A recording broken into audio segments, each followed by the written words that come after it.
সম্পূর্ণ বিনোদনের জন্য, দয়া করে কেউ সিরিয়াসলি নেবেন না। ডাক্তারবাবু, ও ডাক্তারবাবু, বাড়ি আছেন নাকি? ডাক্তারবাবু?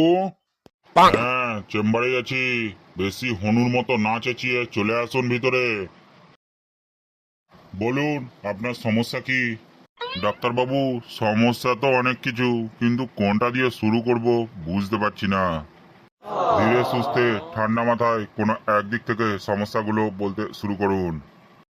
কি আর বলবো ডাক্তারবাবু, জুতো না পরলে পায়ে কাদা লাগে, আর ছাতা না নিলে মাথায় বৃষ্টি পড়ে, ফ্যান না চালালে গরম লাগে, আবার ফ্যান চালালে মিটারের বিল লাগে, আইসক্রিম খেলে ঠান্ডা লাগে, আবার আইসক্রিম না খেলে গরম লাগে। ভীষণ সমস্যা ডাক্তারবাবু, আমার ভীষণ সমস্যা। ছ্যাবলামো হচ্ছে নাকি আমার সাথে? আপনার সমস্যা মেটাবার জন্য যে ডিগ্রির দরকার সে ডিগ্রি আমার কাছে নেই। আপনি ভাগুন তো এখান থেকে। উল্টো পাল্টা যত সব, কে সব এসেছে হাজির হয় আমার চেম্বারে কে জানে। যান, ভাগুন এখান থেকে।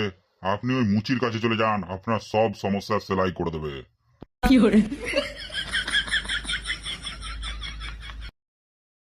এরপরে কে আছে? চলে আসুন ভিতরে চেম্বারে। কি সমস্যা আপনার? ডাক্তারবাবু, আমার পায়ের ব্যথা তো সারলো না। আপনাকে যে মলমটা লাগাতে বলেছিলাম লাগিয়েছেন? লাগিয়েছি মানে? প্রতিদিন 3 বেলা করে লাগাই, এইমাত্র আবার মলম লাগিয়ে এলাম। কোথায় মলম লাগিয়েছেন আপনি? কেন? ওই নিম গাছে। আপনিই তো বলেছিলেন যে জায়গায় আমার ব্যথা লেগেছে সেই জায়গায় মলম লাগাতে। ওই নিম গাছের লেগেই তো আমার ব্যথা লেগেছে। ওই নিম গাছে মলম লাগাই ডেইলি 3 বেলা করে।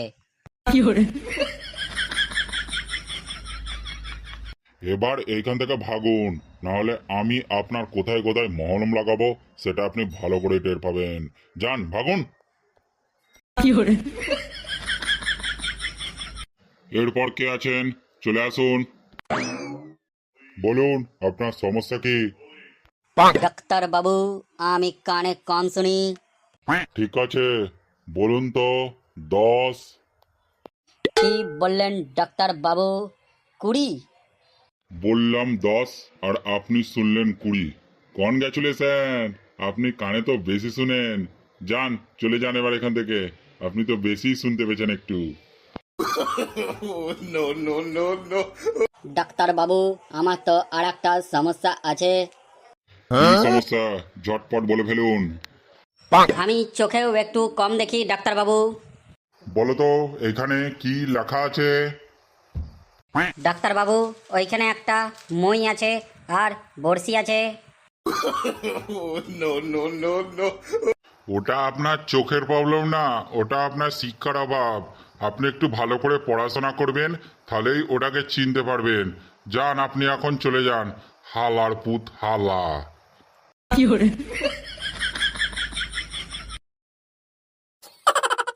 এরপরে কে আছেন? ভিতরে চলে আসুন। কি হয়েছে বাবু তোমার? ডাক্তার বাবু, ওর মাড়ির দাঁতে পোকা ধরেছে। বুঝেছি বুঝেছি, ওর মাড়ির দাঁতটা তুলে বের করতে হবে। ডাক্তার বাবু, আপনি বিনা ব্যথাতে দাঁত তুলতে পারবেন? না বাবু, বিনা ব্যথাতে দাঁত বের করা সম্ভব না।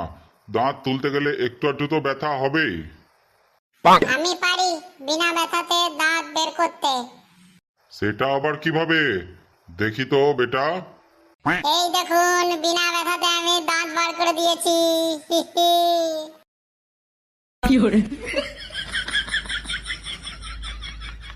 তুমি তো বাচ্চা নয় বাবা, তুমি তো একটা জিনিয়াস বাচ্চা।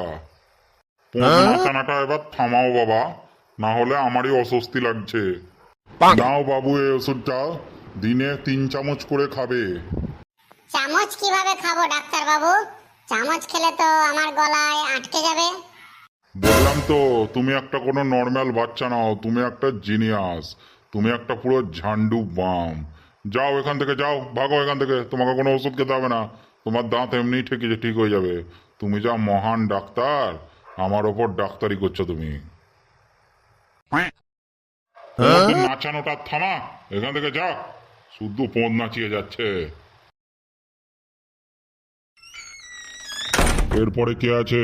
জলদি আসুন। ডাক্তারবাবু আমাকে বাঁচান ডাক্তারবাবু। আরে কি হয়েছে সেটা তো আগে বলুন। ডাক্তারবাবু আমার 7 দিন ধরে পায়খানা হচ্ছে না, পায়খানা পুরো এঁটে গেছে, পায়খানাই হচ্ছে না।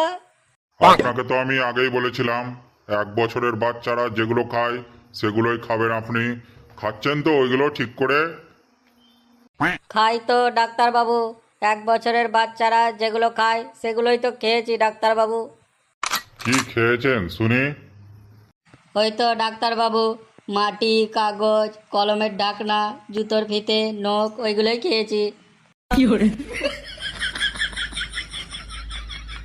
কি ভয়ানক ব্যাপার! আমি কি খেতে বলেছি আর তুই কি খেয়েছিস? এই জন্যই তোর পেটে গ্যাস ধরে গেছে, সেই জন্যই তোর পায়খানা হয়নি। বাপ রে বাপ, কি গ্যাস! মরা মানুষ পুরো জেগে উঠবে রে তোর পাদের গন্ধে। সত্যি ডাক্তারবাবু আমার পেটে গ্যাস হয়েছে? আচ্ছা, আমার শুনে খুব খুশি হলাম ডাক্তারবাবু। কেন কেন শুনে খুশি হলো কেন? পেটে গ্যাস হয়েছে তাতে এত খুশি হওয়ার কি আছে? ডাক্তারবাবু আর আমাকে অত টাকা দিয়ে গ্যাস সিলিন্ডার কিনতে হবে না, আমি এবার বাড়িতেই ফ্রিতে সিলিন্ডার ভরে নিতে পারবো। যাই গিন্নিকে গিয়ে খবরটা দিই গা, গিন্নি যা খুশি হবে। হ্যাঁ যা তোর পাদে যা গ্যাস না, গ্যাস তো জ্বলবে না, পুরো ঘরে আগুন লেগে যাবে, যা গন্ধ! কি ভয়ানক ব্যাপার স্যাপার! এরপরে কেউ আছেন? চলে আসুন ভিতরে। বলো তোমার সমস্যা বলো। ডাক্তারবাবু আমার পেটে প্রচণ্ড ব্যথা। তোমার পায়খানা কেমন? গরিব লোকের পায়খানা কেমন হবে বলেন ডাক্তারবাবু? মাঝখানে গর্ত করা, গর্ত করে চারিদিকে বাঁশ দেওয়া, আর বাঁশের চারিদিকে দরমার বেড়া, আর সামনে চটের বস্তা টাঙানো ডাক্তারবাবু। ওহো, আমি তোমার ওই পায়খানার কথা বলছি না, তোমার পায়খানা কেমন হয় আমি সেটাই জিজ্ঞাসা করছি। ও হ্যাঁ ডাক্তারবাবু, কাল রাতে আমি ছাগল খেয়েছিলাম তো, তাই ছাগলের পায়খানার মতো দানা দানা পায়খানা হচ্ছে আমার ডাক্তারবাবু। কেমন দানা দানা পায়খানা হচ্ছে তোমার? ছাগলের পায়খানা যেমন দানা দানা হয় ডাক্তারবাবু, ওই রকম। কিরকম? বড় বড় দানা না ছোট ছোট দানা? কেন ডাক্তারবাবু, পুরো বুঁদিয়ার মতো পায়খানা হয়েছে আমার, পুরো বুঁদিয়ার মতো। হ্যাঁ, বাড়ি গিয়ে ওই বুন্দিয়াগুলো খান। হ্যাঁ, ভাগুন এখান থেকে, যান। কত স্পিডে ভাগবো ডাক্তারবাবু? তুমি যাবে না আমি উঠবো? ভাগতে বলছেন তখন আমি ভেগেই যাই। কি আজব আজব রুগী এই যুগে।